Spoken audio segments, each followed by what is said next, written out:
আসসালামু আলাইকুম রহমতুল্লাহ। বুন্টুটি একাডেমিতে তোমাদের জানাই স্বাগত। সুপ্রিয় অষ্টম শ্রেণীর শিক্ষার্থীরা, আশা করি তোমরা ভালো আছো। টিউটোরিয়াল এ পর্যায়ে আমি তোমাদের সাথে আলোচনা করব চতুর্থ অধ্যায় অর্থাৎ বীজগণিতীয় সূত্রাবলী প্রয়োগ নিয়ে আলোচনা করব। তোমাদেরকে বলতে চাই, তোমরা যদি আমার চ্যানেল নতুন হয়ে থাকো অবশ্যই চ্যানেলটিকে সাবস্ক্রাইব করিও। তাহলে আজকে আমাদের মূল আলোচনার বিষয় মূলত হচ্ছে এই যে 52 নং পৃষ্ঠা থেকে আমরা আলোচনা করব। আমি আগের ভিডিওতে মূলত হচ্ছে এই কাজগুলো দেখিয়েছি। এর ভিডিও লিঙ্ক আমি ডিসক্রিপশনে দিয়ে দেবো, তোমরা চাইলে সেখান থেকে দেখতে পারো। তাহলে আজকে আমরা আলোচনা করবো মূলত হচ্ছে এরকম তিনটা চলক দেওয়া থাকলে তাহলে তার সূত্র কি হবে, অর্থাৎ a plus b plus c all square এইরকম যদি থাকে, তার মানে তার পরিবর্তে তোমরা একদম সূত্রটা সরাসরি করে ফেলবা যে a plus b plus c all square equal লেখা যায় square plus b square plus c square plus 2ab plus 2bc plus 2ac, অর্থাৎ এই সূত্রটা মুখস্থ করতে হবে। তাহলে এইখান থেকে আমরা এই সূত্রটা একটু দেখে নেব। দেখো, এই সূত্রের উপর ভিত্তি করে এখানে বেশ কয়েকটা ম্যাথ দেওয়া আছে, সে আমরা উদাহরণগুলোও দেখবো এবং আমাদের একটা কাজ দেওয়া আছে, সেই কাজটাও কি করবো আমরা সমাধান করব। তাহলে উদাহরণ দেখো, প্রথমত কত দেওয়া আছে এখানে 14। এখানে বলতেছে যে 2x প্লাস 3y প্লাস কত 5z এর বর্গ নির্ণয় করো।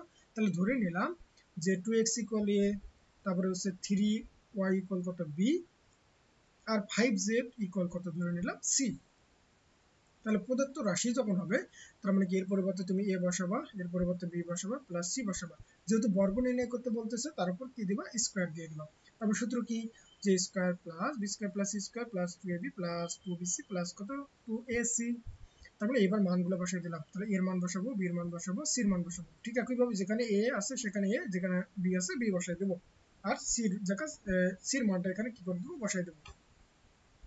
তাহলে সেখান থেকে তুমি যদি হিসাব করো, তার মানে 2 এর উপর স্কয়ার করলে কত 4 আর স্কয়ার, তারপর হচ্ছে 3 এর উপর স্কয়ার করলে কত 9 y স্কয়ার, এখানে 5 5 25 z স্কয়ার। তাহলে এখানে কত হবে, 2 দুগুণে 4, 3 4 কত হবে 12 xy, এখানে মূলত হচ্ছে কত 3 দুগুণে 6, 5 6 কত আসবে 30 yz। এখানে হচ্ছে কত 2 দুগুণে 4 আর 4 5 কত 20 xz। তার মানে এটাই হচ্ছে আমার নির্ণয় কি মান। এবার তারপরে দেখো আমরা নিচের দিকে আসি, দেখো এখানে আমাদের একটা বর্গ নির্ণয় করতে বলতেছে। ঠিক, এটা হচ্ছে কয়টা পদ রয়েছে, 3টা পদ রয়েছে। তাহলে এটাকে আমরা কি করব, যে প্রথমত আমরা কি করলাম, যে এই যে বর্গ দিয়ে দিলাম। এবার দেখো প্রথম দূরে শেষ দূরে থেকে মাইনাস কমন নিলে কি হবে, যে 6b প্লাস কত হবে 7c, অর্থাৎ মাইনাস কমন নিলে এই চিহ্নের কি হয়ে যাবে, পরিবর্তন হয়ে যাবে, মাইনাসটা কি হয়ে যাবে, প্লাস হয়ে যাবে। তাহলে এবার এই যে এটাকে ধরবো a আর এই পুরোটাকে ধরবো এবার হচ্ছে কত b। তাহলে কি হবে, এই যে সূত্র অনুযায়ী স্কয়ার, যেহেতু এখানে মাইনাস আছে মাইনাস, কারণ আমার কি সূত্র ছিল যে a minus b whole square equal square minus 2ab plus কি ছিল b স্কয়ার। তাহলে এখানে a বলতে হচ্ছে কত 5 আর b বলতে হচ্ছে কি এই যে 6b প্লাস 7c। তাহলে 2 ইনটু a হচ্ছে কত 5 b হচ্ছে কত 6b plus 7c plus b square. তার মানে কি 6b প্লাস 7c তারপর অল স্কয়ার। তাহলে এখানে 5 5 25 স্কয়ার, এখানে 5 দুগুণে 10 এ, এটাকে সেম রাখা হয়েছে। তারপরে দেখো এইটুকু আবার হচ্ছে a প্লাস বল স্কয়ার সূত্র বলো, তার মানে কি যে স্কয়ার প্লাস 2ab প্লাস হচ্ছে কি b স্কয়ার।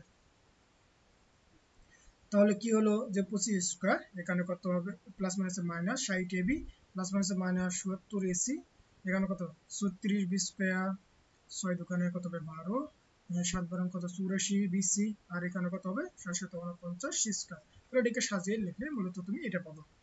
বা তুমি বিকল্প এখানে সমাধান, অর্থাৎ ওই যে a plus b plus c whole square এই সূত্র দিয়েও তুমি কি করতে পারো। তাহলে আশা করি তোমরা এতটুকু বুঝতে পারছো। এইবার দেখো আমাদের যে এখানে কাজ দেওয়া আছে সেই কাজটাই মূলত এখন কি করব, সমাধান করব। তো চলো আমরা এই কাজের সমাধানটা করে ফেলি। তাহলে কাজ 1 নম্বরটা আমরা করব। এখানে কাজ, তাহলে 1 নম্বরে আমার কি দেওয়া ছিল যে x প্লাস by প্লাস কি c। তাহলে এটা বর্গ নির্ণয় করতে বলতেছে, তার মানে কি বর্গ করে পাই। তার মানে কি এই যে ax, এটাকে একটু যদি ভালো করে দিই এক্সটা, তারপর কত ax প্লাস by প্লাস কত c, তার উপর কি অল স্কয়ার। এবার আমরা সূত্র কি জানি বলো তো, যে a plus b plus c all square equal যে square plus B square plus C square plus 2ab plus 2bc plus কত 2ac। তাহলে এখানে a বলতে কোনটা বলো তো ax, তার মানে কি হতে হবে ax তার উপর square plus B square by তার উপর স্কয়ার প্লাস সি স্কয়ার তার মানে কত c তার উপর স্কয়ার প্লাস সূত্রে 2 a হচ্ছে কত ax, b হচ্ছে কে, এটা একটু ফাঁকা হয়ে গেল বেশি, তার মানে কত হবে ax ইনটু b হচ্ছে কত by ইজ এ প্লাস সূত্রে 2, এবার হচ্ছে কি bc, b বলতে এখানে কি আছে by আর c তো c প্লাস হচ্ছে a কত ax আর c কত হচ্ছে c। তাহলে এটাকে যদি আমরা হিসাব করি তাহলে আমরা কি পাবো বলো তো, তাহলে এখানে পাবো a square x square plus b square y square plus c square, এখানে পাবো হচ্ছে প্লাস 2ab xy, এখানে পাবো মূলত হচ্ছে 2bcy আর প্লাস 2 কি পাবো acx, অর্থাৎ এটাই হবে আমাদের হচ্ছে নির্ণয় উত্তর। এবার আমরা হচ্ছে 2 নম্বরটা দেখব। তাহলে 2 নম্বরটা আমাদের দেওয়া আছে কত 4x প্লাস 5y মাইনাস কত 7z। তাহলে এখানে কত দেওয়া ছিল 4x minus 5y sorry plus 5y আর মাইনাস কি ছিল 7z।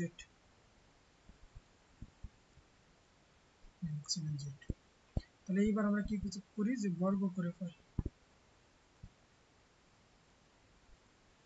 বর্গ করে পাই, তার মানে কত যে 4x প্লাস 5y মাইনাস কত 7z তারপর কি অল স্কয়ার। একইভাবে দেখো এটাকে আমরা কিভাবে লিখতে পারি বলো তো, যে 4x প্লাস 5y প্লাস এই যে মাইনাসটাকে যদি আমরা ভিতরে নিয়ে যাই তাহলে মাইনাস কত 7z তার উপর কি হবে অল স্কয়ার, তার মানে এখানে সিটাই হবে মাইনাস 7z, তার মানে সূত্র অনুযায়ী কি স্কয়ার, স্কয়ার বলতে কোনটা এই যে 4x তার উপর স্কয়ার প্লাস b স্কয়ার তার মানে 5y তার উপর কি স্কয়ার তারপরে c স্কয়ার তার মানে কত 7z অর্থাৎ মাইনাস 7z তার উপর কি স্কয়ার প্লাস সূত্রে 2ab, a বলতে হচ্ছে 4x, b বলতে কত 5y প্লাস 2bc, b কত 5y, c হচ্ছে কত আমার এখানে c হচ্ছে minus 7z plus 2ac, a বলতে হচ্ছে 4x মাইনাস কত c হচ্ছে 7z। তাহলে এটাকে যদি আমরা এবার ক্যালকুলেশন করি তাহলে আমাদের কত আসবে 4 এর উপর স্কয়ার করলে কত 16x স্কয়ার প্লাস 5 এর উপর স্কয়ার করলে কত 25y স্কয়ার, এই যে মাইনাসের উপর যোগ মানে প্লাস হয়ে যাবে আর 7 এর উপর 7 7 49z স্কয়ার। তাহলে এখানে আমার 4 দোকানে কত 8 5 8 কত হবে 40 xy। দেখো এখানে প্লাস মাইনাসে কত হবে মাইনাস, এখানে 5 দোকানে 10 আর 7 গুণ করলে 70 yz, এখানে হচ্ছে প্লাস মাইনাসে মাইনাস, এখানে 4 দোকানে কত হবে 8 আর 7 8 কত হবে 56 xy। তার মানে এটা হচ্ছে আমাদের উত্তর। তাহলে আশা করি তোমরা এতটুকু বুঝতে পারছো। আমি পরবর্তী ভিডিওতে মূলত অনুশীলনী এই 4.1 নিয়ে আলোচনা করব। তোমরা সকলে ভালো থাকবে, সুস্থ থাকবে। আল্লাহ হাফেজ।